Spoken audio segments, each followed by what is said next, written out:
Hello दोस्तों, स्वागत है आप सभी का हमारे YouTube चैनल में। दोस्तों, आज के हम वीडियो में प्रश्नावली 7.2 के प्रश्न संख्या 8 को बहुत ही आसान तरीके से हल करेंगे। तो चलिए दोस्तों, अब हम स्टार्ट करते हैं।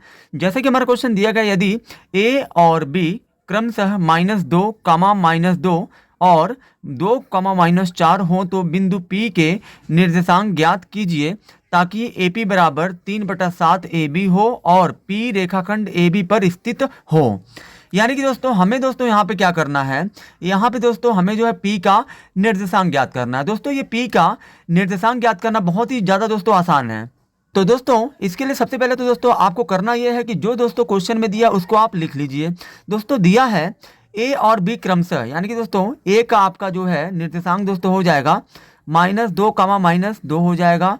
और दोस्तों कामा आपका दोस्तों जो B का निर्देशांक है वो दोस्तों ये है 2, -4, क्योंकि दोस्तों A और B के क्रमशः ये और ये है। तो दोस्तों A का ये हो गया और B का ये हो गया। तो दोस्तों 2, -4 हो गया।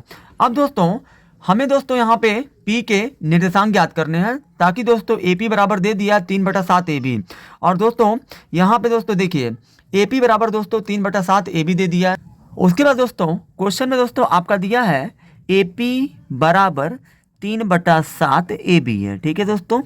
अब दोस्तों यहाँ पे देखिए हमें अगर दोस्तों P के निर्देशांक पता करना है तो दोस्तों यहाँ पे सबसे पहले तो हमको P जो है रेखाखंड A और B को किस अनुपात में बांट रहा है ये हमको पता होना चाहिए। यानी कि दोस्तों P का हमें अनुपात पता रहेगा कि P जो है A और B को किस अनुपात में बांट रहा है, तभी जाके हम लोग P का निर्देशांक ज्ञात कर पाएंगे। तो दोस्तों P का अनुपात हमें कैसे पता चलेगा, तो दोस्तों यहाँ पे आप ध्यान दीजिए।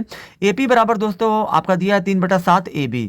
क्या दोस्तों हम लोग यहाँ पे 3/7 और दोस्तों AB के बीच में कुछ नहीं है, तो क्या है यहाँ पे गुणे का चिन्ह है।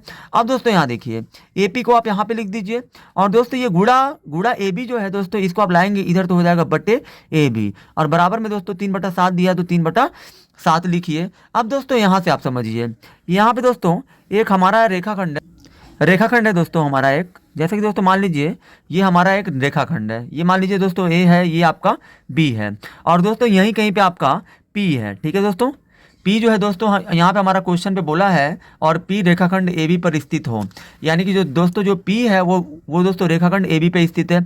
अब दोस्तों यहाँ पे देखिए A से लगाए दोस्तों P तक, A से लगाए दोस्तों P तक दोस्तों AP का जो वैल्यू है ये दोस्तों हो जाएगा आपका 3, और दोस्तों AB का वैल्यू हो जाएगा ये हो जाएगा आपका 7। यानी कि दोस्तों A से लगाए P तक AP आपका हो जाएगा 3, AP 3 हो गया। और दोस्तों यहाँ आप देखिए A से लगाए B तक, A से लेकर तो दोस्तों B तक ये आपका है 7 है। ठीक है दोस्तों, तो क्या दोस्तों हमको जो A से लगाए P तक पता है, तो क्या हम लोग P से लगाए B तक पता कर सकते हैं। दोस्तों इसके लिए आपको क्या करना है, हमें जो है A से लेके P तक दिया है, फिर दोस्तों A से लेके B तक दिया है। तो दोस्तों क्या करना है आपको AB में से, यानी कि पूरे में से इतने को आप घटा दीजिए, यानी कि AP को आप घटा दीजिए तो 3 में से दोस्तों 7 में से 3 जाएगा दोस्तों, आ जाएगा 4। यानी कि दोस्तों जो P है, P रेखाखंड यहाँ पे दोस्तों आपको लिखना है। अब दोस्तों यहाँ पे देखिए P रेखाखंड AB को, जो दोस्तों ये P है ना, P दोस्तों AB को देखिए दोस्तों P से पहले 3 हिस्सा है, P से लगाए B तक 4 हिस्सा है, यानी कि दोस्तों 3 संबंधित 4 के अनुपात में बांट रहा है। जो दोस्तों ये P है वो आपका दोस्तों जो मतलब AB है, AB रेखाखंड को P जो है 3 और 4 के अनुपात में बांट रहा है। ठीक है दोस्तों।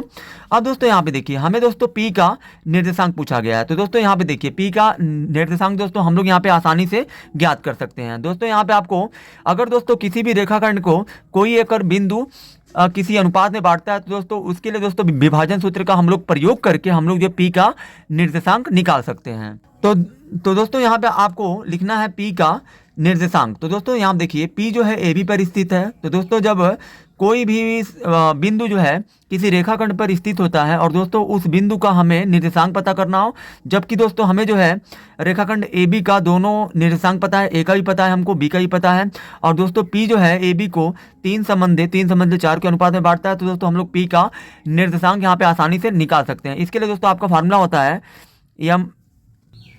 M1 x2 plus M2 x1 बटा में दोस्तों होता है आपका M1 प्लस M2 होता है। ठीक है दोस्तों, कामा उसके बाद दोस्तों होता है आपका M1 y2 plus M2 y1 और बटा में दोस्तों होता है आपका M plus M1 plus M2 होता है। अब दोस्तों हम लोग क्या करेंगे, हम लोग दोस्तों यहाँ पे M1 H2 M2 X1 और दोस्तों M1 और M2 और जो है M1 Y2 plus M2 Y1 M1 plus M2 इन सब का मान दोस्तों अब हम लोग यहाँ पे रखेंगे।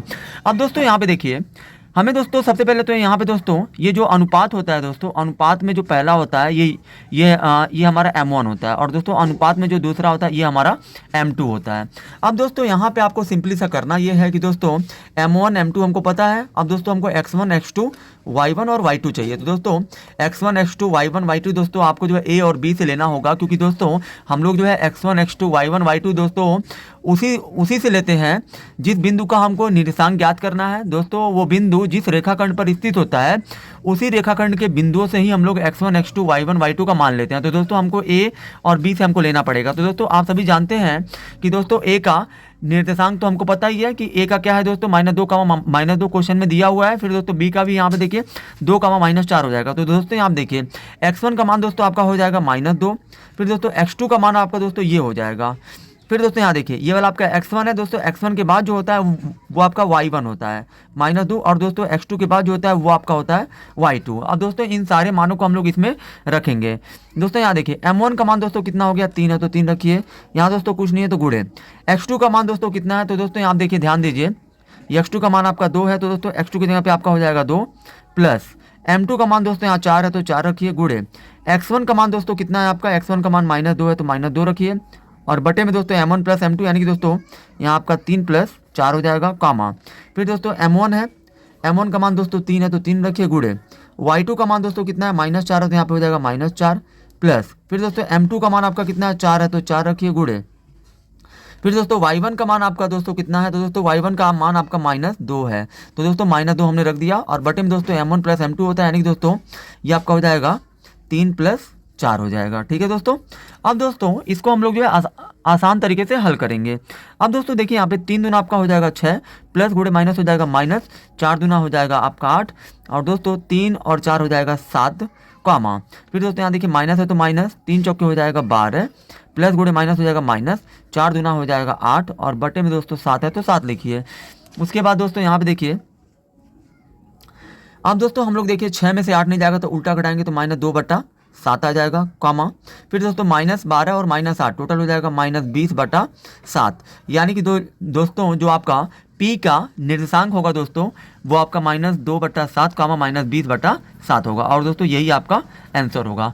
आई होप कि दोस्तों आप सभी को ये वीडियो बहुत ही ज़्यादा पसंद आई होगी। अगर आप हमारे चैनल पर नए हैं तो हमारे चैनल को सब्सक्राइब जरूर करें।